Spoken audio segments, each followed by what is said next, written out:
اگلے بچے کا نام ہے حافظ محمد زین العابدین لیاقت علی خان، جن کا تعلق دارالعلوم محمدیہ غوثیہ تلگنگ۔ حافظ محمد زین العابدین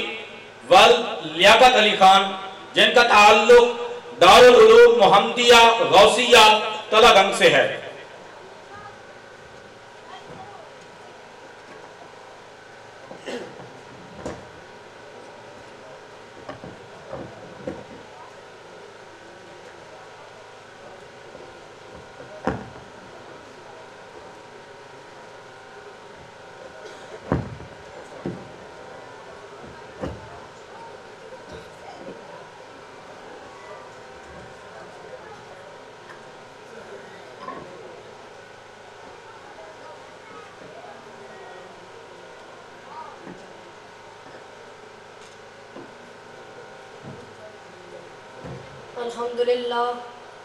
الحمدللہ وحدہ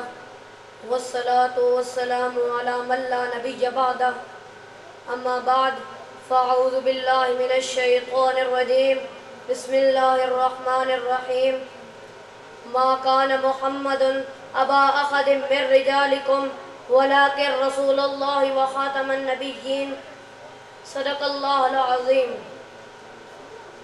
میرے مصطفیٰ کا بڑا مرتبہ ہے، میرے مصطفیٰ کا بڑا مرتبہ ہے، انہیں سب سے آخر میں بھیجا گیا ہے۔ محمد خدا کے رسول آخری ہیں، وہ باغ نبوت کا پھول آخری ہیں۔ کتاب مبین بھی یہی کہہ رہی ہے، رسول خدا کا بھی فرما یہی ہے کہ ختم نبوت پہ فائز وہی ہیں، وہ قصر نبوت کی اینٹ آخری ہے، کسی اور نبی کی ضرورت نہیں ہے، محمد کے بعد اب یہ حاجت نہیں ہے۔ اسی راستے پر صحابہ سبھی ہیں، اسی راستے پر صحابہ سبھی ہیں، محمد خدا کے نبی آخری ہیں۔ یہی سچ ہے یارو ہمارا یقین ہے، یہی سچ ہے یارو ہمارا یقین ہے، نبی ان کے بعد اور کوئی نہیں ہے، نبی ان کے بعد اور کوئی نہیں ہے۔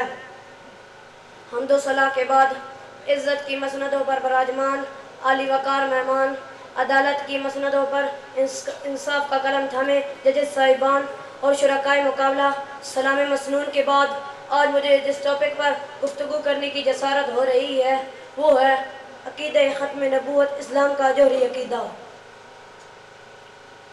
جناب صدر، عقیدہ ختم نبوت کو ماننا دین کے اہم ترین ارکان میں سے ایک رکن ہے، اور یہ ایک ایسا مسئلہ ہے جس پر پوری امت کا اتفاق ہے۔ جیسے خدا کی وحدانیت میں کسی کو شریک کرنے سے انسان کافر ہو جاتا ہے، اسی طرح میرے آقا کی نبوت میں کسی کو شریک کرنے سے انسان دائرہ اسلام سے خارج ہو جاتا ہے۔ جس طرح خدا اپنی خدائی میں وحدہ لا شریک ہے، اسی طرح میرے آقا اپنی نبوت میں وحدہ لا شریک ہے۔ چنانچہ قرآن کریم میں اللہ رب العزت نے واضح اعلان فرما دیا،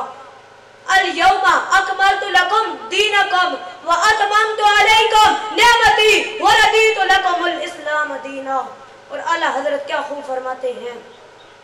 کہ آتے رہے انبیاء کما قیل لہم، آتے رہے انبیاء کما قیل لہم والخاتم حقکم، کہ خاتم ہوئے تم، یعنی جو ہوا دفتر تنزیل تمام، یعنی جو ہوا دفتر تنزیل تمام۔ آخر میں ہوئی مہر کہ اکملت لکم، آخر میں ہوئی مہر کہ اکملت لکم۔ اور دوسری جگہ اعلان فرمایا، ما کان محمد ابا احد من رجالکم ولکن رسول اللہ وخاتم النبیین۔ اللہ تعالیٰ نے یہ اعلان فرما کر زمانے والوں کو یہ پیغام دیا کہ قیامت تک چرچے ہوں گے تو مصطفیٰ کے ہوں گے، عظمتیں ہوں گی تو مصطفیٰ کی ہوں گی، رفعتیں ہوں گی تو مصطفیٰ کی ہوں گی، بلندیاں ہوں گی تو مصطفیٰ کی ہوں گی، ذکر ہوگا تو مصطفیٰ کا ہوگا، نعرے ہوں گے تو مصطفیٰ کے ہوں گے، امت ہوگی تو مصطفیٰ کی ہوگی، شریعت ہوگی تو مصطفیٰ کی ہوگی، رسالت ہوگی تو مصطفیٰ کی ہوگی، نبوت ہوگی تو مصطفیٰ کی ہوگی، نبوت ہوگی تو مصطفیٰ کی ہوگی۔ جناب صدر، قرآنی دلائل کے بعد میرے آقا کے فرامین بھی اس بات پر گواہ ہیں کہ انا خاتم النبیین لا نبی بعدی، اور فرمایا ان الرسالۃ والنبوۃ قد انقطعت فلا رسول بعدی ولا نبی بعدی۔ جناب صدر، ہمارے مسلمانوں کی ایمان کی مثال حضرت سمیہ کی طرح ہونی چاہیے کہ سینے پر پتھر رکھا ہے، ابو جہل خنجر لے کر کھڑا ہے، اور حضرت سمیہ کے پاؤں دو اونٹوں سے رسی باندھ کر کھینچ کر کہنے لگا بتا سمیہ تیرا عقیدہ کیا ہے۔ جناب صدر، معزز سامعین، سنیے کہ حضرت سمیہ کیا جواب دیتی ہیں۔ للکار کے کہتی ہیں کہ ابو جہل، مجھے محمد عربی صلی اللہ علیہ وآلہ وسلم کی صداقت برنا ہے، میں تیری طاقت اور تیری خود چھری سے نہیں ڈرتی، مار مجھے۔ ابو جہل نے خنجر مارا، کہنے لگی لوگوں گواہ رہنا، میں زندہ زمین پر دو ٹکڑے ہو کر چیری جا رہی ہوں، لیکن میرے عقیدے میں فرق نہیں آیا، میرا خدا بھی ایک ہے، میرا مصطفیٰ بھی ایک ہے، تو پھر میں کیوں نہ کہوں کہ نبوت ختم ہے تجھ پر، رسالت ختم ہے تجھ پر، تیرا دین عرفہ و اعلیٰ شریعت ختم ہے تجھ پر، تیرا دین عرفہ و اعلیٰ شریعت ختم ہے تجھ پر، تیرے ہی دم سے بزم انبیاء کی رونق و زینت، تو صدر انجمن شان صدارت ختم ہے تجھ پر،